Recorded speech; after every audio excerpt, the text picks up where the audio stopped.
그때가 언제였더라? 벌써 40몇 년이 지났으니까. 아, 맞다.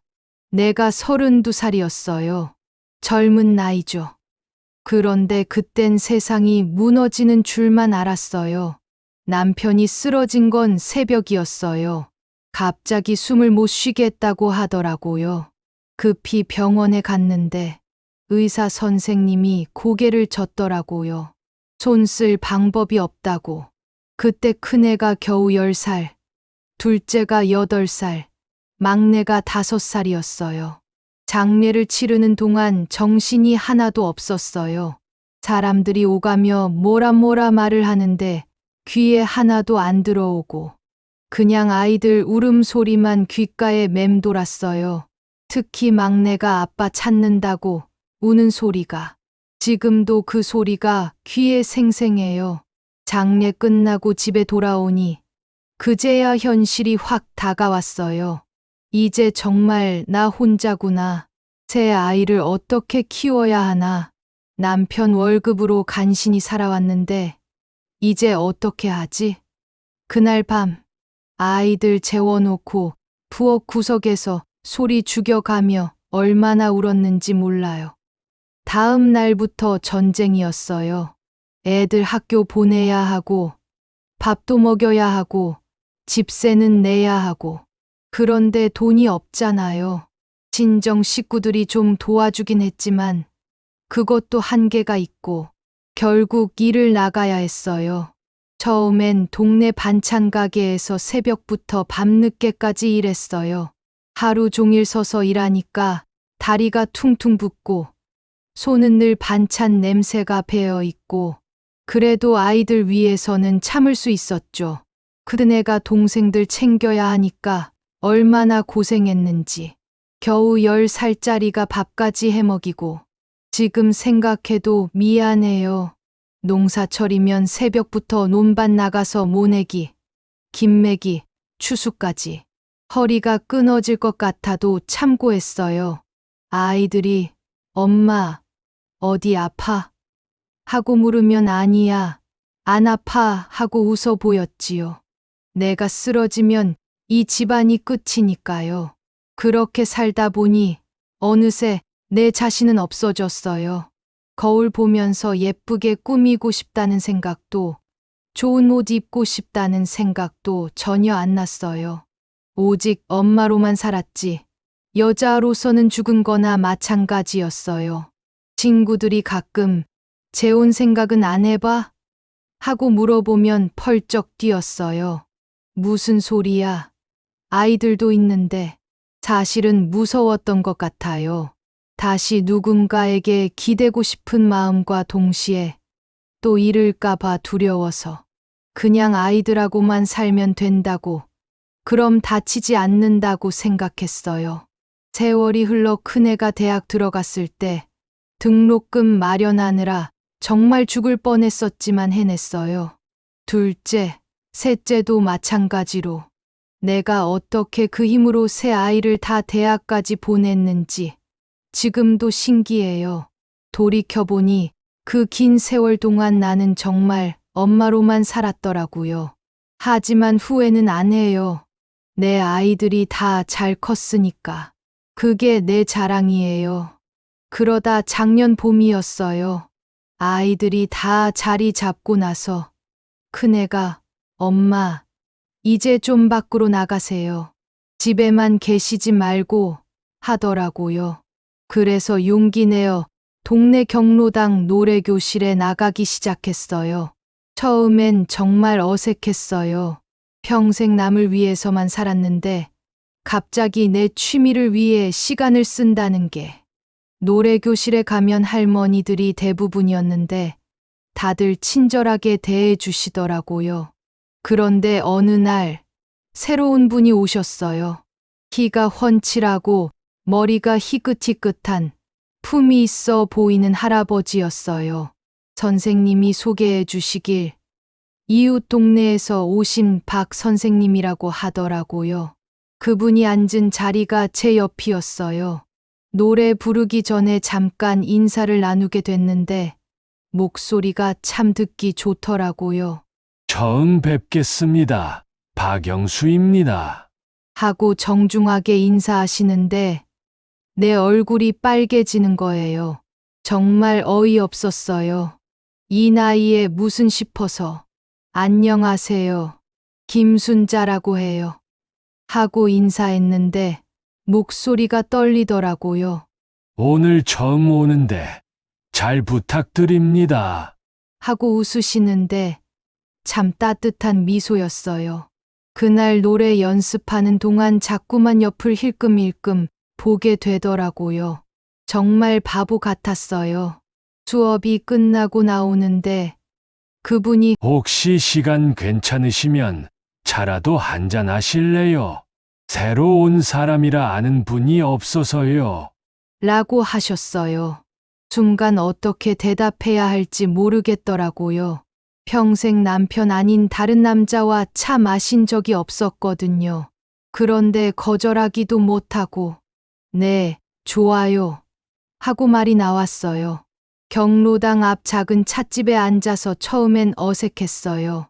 뭘 말해야 할지도 모르겠고, 그런데 그분이 먼저 말을 걸어주시더라고요. 그러다 아이들 이야기를 하게 됐어요. 이상하게 그분한테는 말이 술술 나왔어요. 아이들을 어떻게 키웠는지, 얼마나 힘들었는지. 보통은 이런 얘기 잘 안 하는데 그분이 너무 진지하게 들어주시니까. 정말 대단하십니다. 저 같으면 못했을 거예요. 하고 말씀하시는데 괜히 뿌듯하더라고요. 그분도 본인 이야기를 해주셨어요. 3년 전에 아내를 암으로 잃으셨다고. 아들 둘이 있는데 다 결혼해서 나갔고 혼자 사시면서 외롭다고 하시더라고요. 그 말 들으니까 마음이 짠하면서도 왜 그런지 위로해드리고 싶었어요. 저도 남편을 일찍 잃어서 그 마음 알 것 같아요. 했더니 그분이 고개를 끄덕이시면서 그러게요. 혼자 사는 게 이렇게 쓸쓸한 줄 몰랐어요. 하시더라고요. 그때 처음으로 누군가와 마음이 통한다는 느낌을 받았어요. 시간이 어떻게 갔는지도 모르겠어요. 벌써 2시간이나 지났더라고요. 그분이 오늘 즐거웠습니다. 다음 주에도 노래교실 오실 거죠? 하고 물어보시는데 대답하는 제 목소리가 또 떨렸어요. 네, 물론이죠. 집에 돌아와서도 계속 그분 생각이 났어요. 목소리, 웃는 모습, 차 마실 때 조심스럽게 컵을 드시던 손길까지. 정말 이상했어요. 이 나이에 뭘 이러나 싶어서 혼자 웃기도 하고, 괜히 부끄럽기도 하고, 노래교실이 기다려졌어요. 그분을 다시 볼 생각에 옷도 예쁜 걸로 골라 입고, 거울도 자세히 들여다보고, 아이들이, 엄마, 오늘 왜 이렇게 단장하고 나가세요? 하니까 얼굴이 빨개져서 그냥 기분이 좋아서 하고 얼버무렸어요. 노래교실에서 그분을 다시 만났을 때 정말 반가웠어요. 그분도 저를 보고 환하게 웃으시더라고요. 그날도 수업 끝나고 함께 차를 마셨어요. 이번엔 더 편하게 대화할 수 있었어요. 준자 씨는 정말 대단하세요. 혼자서 아이들 다 키우시고. 그렇게 말씀하시면서 이제 좀 본인 인생도 사세요. 평생 남을 위해서만 사셨잖아요. 하시더라고요. 그 말을 듣는 순간 가슴이 뭉클했어요. 평생 누구도 해주지 않은 말이었거든요. 저한테 그런 게 있을까요? 이제 와서 무슨 내 인생이에요. 했더니 그분이 진지하게 말씀하시더라고요. 왜 없겠어요? 지금부터라도 행복하실 자격이 충분하시잖아요. 그렇게 힘들게 사셨는데. 그때 처음으로 깨달았어요. 아, 내가 정말 여자였구나. 그냥 엄마로만 살아온 게 아니라 사랑하고 사랑받을 수 있는 한 사람의 여성이었구나. 그분 앞에서 느끼는 이 떨림, 이 설렘이 그걸 증명하는 거잖아요. 집에 가는 길에 마음이 이상했어요. 무서우면서도 기뻤어요. 이런 감정을 다시 느낄 수 있다는 게 신기하기도 하고. 그날 밤 잠이 안 왔어요. 그분 목소리가 계속 귓가에 맴돌았어요. 정말 그럴 수 있을까요? 무섭기도 하지만 한편으론 기대되기도 해요. 처음 느껴보는 감정이에요. 박 선생님과 만난 지 한 달쯤 됐을 때예요. 아이들이 눈치채기 시작했어요. 제가 노래교실 갔다 와서 기분이 좋아 보인다나 뭐라나. 특히 큰애가 그러더라고요. 엄마, 요즘 뭔가 달라 보이는데요? 무슨 좋은 일 있어요? 처음엔 그냥 넘어갔어요. 그냥 노래교실이 재밌어서 그래 하고. 그런데 어느 날 박 선생님이 집 앞까지 바래다 주신 거예요. 마침 큰애가 퇴근해서 들어오다가 보게 된 거죠. 그때부터 분위기가 이상해지기 시작했어요. 엄마, 아까 그분 누구세요? 큰애가 조심스럽게 물어보더라고요. 거짓말할 수도 없고 해서 노래교실에서 만난 분인데 진하게 지내고 있어 했더니 표정이 확 굳어지더라고요. 그때 둘째도 와 있었어요. 형제끼리 눈짓하더니 둘째가 말하더라고요. 엄마, 혹시 연애하시는 건 아니죠? 그 말을 듣는 순간 가슴이 철렁했어요. 왜 그렇게 죄진 기분이 들던지. 연애라니, 무슨 소리야. 그냥 좋은 분이라서 가끔 만나는 거야. 하고 얼버무렸는데 큰애가 확 목소리를 높이더라고요. 엄마, 이 나이에 무슨 연애예요? 우리 아버지는 어쩌고요? 그 소리를 듣는 순간 머리가 하얘졌어요. 아버지 얘기를 왜 거기서 끌어내는지. 너희 아버지 돌아가신 지가 언제인데 아직도 그 얘기를 해? 했더니 큰애가 더 흥분하더라고요. 돌아가신 지 오래됐다고 해서 잊어버리라는 말씀이에요? 엄마, 아버지가 그렇게 살아계실 때 엄마를 사랑했는데 이제 와서 다른 남자와 말을 못 끝내고 고개를 젓더라고요. 둘째도 거들었어요. 엄마, 주변에서 뭐라고 할까요? 할머니가 연애한다고 하면 얼마나 부끄러워요. 그 말들을 들으니까 화가 났어요. 나도 사람이야. 외롭고 쓸쓸할 때도 있고 누군가와 대화하고 싶을 때도 있어. 그게 뭐가 잘못됐다는 거야? 큰애가 벌떡 일어나더니 소리쳤어요. 엄마! 그럼 우리는 뭐예요? 우리가 있잖아요. 왜 굳이 남을 찾으세요? 우리 아버지 자리에 다른 남자를 앉힌다고요? 아버지 자리? 그 말에 정말 기가 막혔어요. 박 선생님이 언제 너희 아버지 자리를 차지하려고 했어? 그냥 좋은 사람으로 만나는 건데 왜 이렇게 극단적으로 생각해? 둘째가 진정시키려고 하더라고요. 형, 너무 심하게 말하지 마. 엄마도. 그런데 큰애가 더 화를 내더라고요. 심해! 이게 심한 소리야? 엄마가 지금 하시는 게 더 심한 거 아니야? 그날 밤 정말 잠을 못 잤어요. 아이들 말이 계속 귓가에 맴돌았어요. 이 나이에 무슨 연애, 아버지는 어쩌고, 주변에서 뭐라고 할까. 정말 내가 잘못하고 있는 건가 싶었어요. 다음 날 박 선생님을 만났는데 표정이 어둡다고 하시더라고요. 무슨 일 있으세요? 해서 어제 일을 얘기했더니 그분도 한숨을 쉬시더라고요. 저도 비슷한 얘기 들었어요. 아들놈이 어머니가 돌아가신 지 얼마나 됐다고 벌써 다른 여자를 이러더라고요. 그럼 어떻게 해요? 제가 물었더니 박 선생님이 조용히 말씀하시더라고요.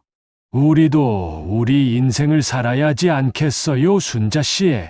그 말을 듣는 순간 생각했어요. 겨우 찾은 행복의 조각인데 이것마저 포기해야 할까 싶었어요. 집에 와서 또 아이들과 얘기했어요. 엄마가 그렇게 행복해 보이는 게 그렇게 싫어? 했더니 큰애가 답답하다는 듯이 말하더라고요. 싫은 게 아니라 걱정되는 거예요. 속아서 재산 뜯기면 어떡해요? 나이 드신 분들 그런 사기 많이 당한다던데. 재산, 무슨 재산이 있다고. 그랬더니 둘째가 끼어들었어요. 그게 아니라 엄마. 정말 사랑이라면 모르겠는데 그냥 외로워서 만나는 거면 굳이 남자여야 해요. 여자 친구들 많이 사귀시면 안 돼요? 그때 정말 답답했어요. 아이들은 내 마음을 하나도 모르는구나 싶어서.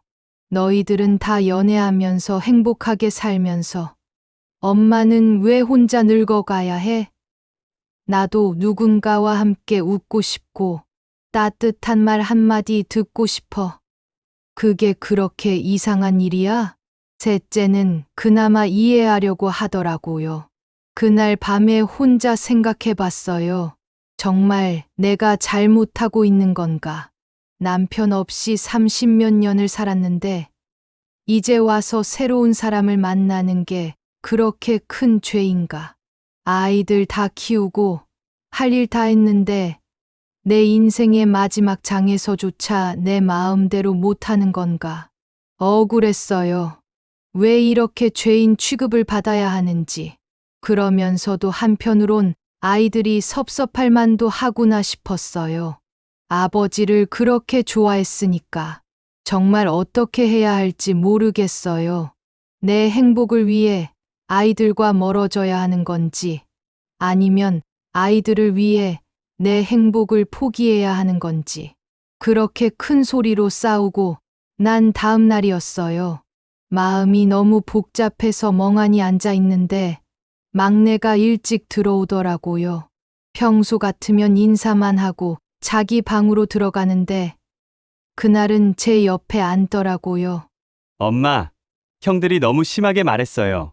그러면서 제 손을 살짝 잡더라고요. 그 따뜻한 손길에 갑자기 눈물이 나려고 했어요. 막내야, 너도 엄마가 잘못하고 있다고 생각하지? 막내가 고개를 저었어요. 아니에요. 엄마가 뭘 잘못했어요? 좋은 사람 만나서 이야기 나누는 게 죄예요. 그 말을 듣는 순간 정말 눈물이 쏟아질 뻔했어요. 이 아이만은 내 마음을 알아주는구나 싶어서. 그래도 너희 아버지 생각하면 하고 말하다가 말았어요. 막내가 제 손을 더 꽉 잡더라고요. 엄마, 아버지는 엄마가 행복하길 바라셨을 거예요. 엄마가 평생 혼자 외롭게 사는 걸 원하셨을까요? 이런 말을 해줄 사람이 있다는 게 얼마나 고마운지. 내가 그렇게 생각해줘서 고마워. 그런데 형들은 하고 말하니까 막내가 한숨을 쉬더라고요. 형들은 아직 못 받아들이는 것 같아요. 특히 큰형은 아버지를 너무 많이 닮아서 그런 것 같고. 그런데 엄마 인생은 엄마 거예요. 형들 눈치 보느라 엄마가 불행할 필요는 없어요. 그 말을 들으니까 가슴이 뭉클했어요. 엄마, 저 어릴 때부터 봤어요. 엄마가 얼마나 외로워하셨는지. 밤에 혼자 울 때도 많이 봤고, 다른 집 가족들 보면서 부러워하시는 것도 봤어요. 그런데 우리 앞에서는 항상 괜찮은 척 하셨죠? 막내가 그런 걸 다 알고 있었다니. 정말 놀랐어요. 너무 어렸는데 그런 걸 어떻게 알았어? 했더니 막내가 씁쓸하게 웃더라고요. 막내라서 더 예민했나 봐요. 엄마가 설거지하다가 멍하니 창밖 보실 때, 텔레비전에 가족 나오면 한숨 쉬실 때, 명절 때 다른 집 보면서 슬픈 표정 지으실 때, 다 기억해요. 그 말에 정말 울음이 터져 나왔어요. 숨기려고 그렇게 애썼는데 막내는 다 알고 있었구나. 미안해. 엄마가 그렇게 티를 냈나 보네. 미안할 게 뭐가 있어요. 엄마도 사람인데 외로울 수 있죠? 그런데 우리 때문에 참고 사셨잖아요. 이제는 엄마를 위해 사세요. 막내가 제 어깨를 토닥이면서 말하더라고요. 형들한테 뭐라고 하면 좋을까? 물었더니 막내가 잠깐 생각하더니 말하더라고요. 시간이 필요할 거예요. 특히 큰형은 아버지 생각이 많아서. 그래도 결국엔 이해할 거예요. 엄마가 행복해 하시는 모습을 보면요. 정말 그럴까? 했더니 막내가 고개를 끄덕였어요. 네. 형들도 결국엔 엄마를 사랑하니까요. 다만 아직은 받아들이기 어려운 것 같아요. 그런데 엄마, 그분은 어떤 분이세요? 박 선생님 이야기를 하니까 막내가 진지하게 들어주더라고요. 좋은 분 같네요. 엄마가 이야기할 때 표정이 밝아져요. 그러더니 웃으면서 말했어요. 엄마도 연애하실 나이죠? 늦은 게 아니에요. 그 말에 정말 웃음이 나왔어요. 연애라니, 이 나이에, 했더니 막내가 진지하게 말하더라고요. 왜 안 돼요? 사랑의 나이가 있나요? 엄마도 행복할 자격이 있어요. 너 때문에 엄마가 힘이 난다. 그랬더니 막내가 제 손을 더 꽉 잡더라고요. 엄마, 제가 항상 엄마 편이에요. 뭐가 됐든 엄마가 행복하시면 저도 기뻐요. 그날 밤 정말 오랜만에 편히 잠들었어요. 막내가 내 편이라는 것만으로도 마음이 든든했어요. 혼자가 아니구나. 내 마음을 알아주는 사람이 있구나 싶어서. 다음 날 박 선생님을 만났을 때 어제 일을 얘기했어요. 막내가 응원해준다고 하니까 그분도 안도하시더라고요. 다행이네요. 막내 이야기를 더 해드렸더니 박 선생님이 감동받으시더라고요. 그 후로 마음이 많이 편해졌어요. 큰애, 둘째와는 아직 어색하지만 막내가 있어서 버틸 수 있을 것 같아요. 가끔 막내가 엄마, 요즘 예뻐지시네요? 하고 물으면서 웃는데 그럴 때마다 정말 고마워요. 막내 말이 맞아요. 내 인생은 내 것이고 내가 행복할 자격이 있어요. 이제 좀 자신 있게 살아봐야겠어요. 막내의 응원을 받은 후로 마음이 한결 가벼워졌어요. 박 선생님과 만날 때도 예전처럼 위축되지 않고 편하게 대화할 수 있게 됐고요. 그분도 제가 밝아진 모습을 보시고 좋아하시더라고요.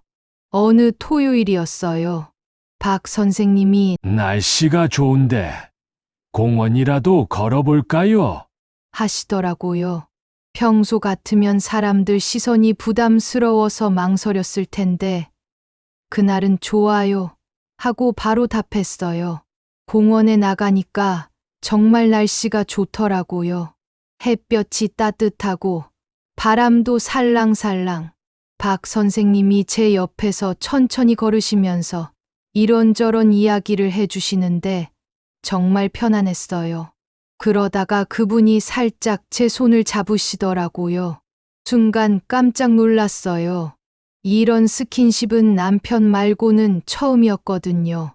손을 빼려고 했는데 박 선생님이 조용히 말씀하시더라고요. 괜찮으시면 그 목소리가 너무 다정해서 그냥 맡겼어요. 손을 잡고 걷는데 가슴이 두근두근했어요. 이런 기분이 이렇게 좋은 줄 몰랐어요. 주변에 사람들도 있었지만 신경 쓰이지 않았어요. 그냥 이 순간이 너무 소중하고 행복했어요. 순자 씨 손이 참 따뜻하네요. 박 선생님이 말씀하시는데 얼굴이 빨개졌어요. 그런가요? 평생 일만 해서 거칠어졌는데 했더니 그분이 제 손을 살짝 쓰다듬으시더라고요. 이 손으로 자녀분들을 키우셨잖아요. 정말 귀한 손이에요. 그때 정말 눈물이 날 뻔했어요. 평생 누구도 제 손을 그렇게 소중히 여겨준 적이 없었거든요. 남편도 고맙다는 말은 했지만 이렇게 다정하게 말해준 적은 없었어요. 그 후로 주말마다 함께 시간을 보내게 됐어요. 때로는 카페에서 차를 마시고, 때로는 공원을 산책하고, 가끔은 영화도 봤어요. 평생 해보지 못했던 일들이었어요. 박 선생님과 함께 있으면 제가 다른 사람이 된 것 같았어요. 그냥 엄마가 아니라 순자라는 한 사람으로 대해주시니까 제 의견도 물어보시고 제 기분도 세심하게 챙겨주시고 이런 대접을 받아본 게 언제인지 기억도 안 나요. 어느 날은 함께 동네 문화센터에서 하는 작은 음악회에 갔어요. 가곡과 민요를 부르는 공연이었는데 박 선생님이 제 귀에 대고 조용히 설명해 주시더라고요. 그 따뜻한 숨결이 느껴질 때마다 가슴이 설렜어요. 공연이 끝나고 나오는데 박 선생님이 순자 씨도 노래 참 잘 부르시던데 저렇게 무대에서 불러보고 싶지 않으세요? 하시더라고요. 저요?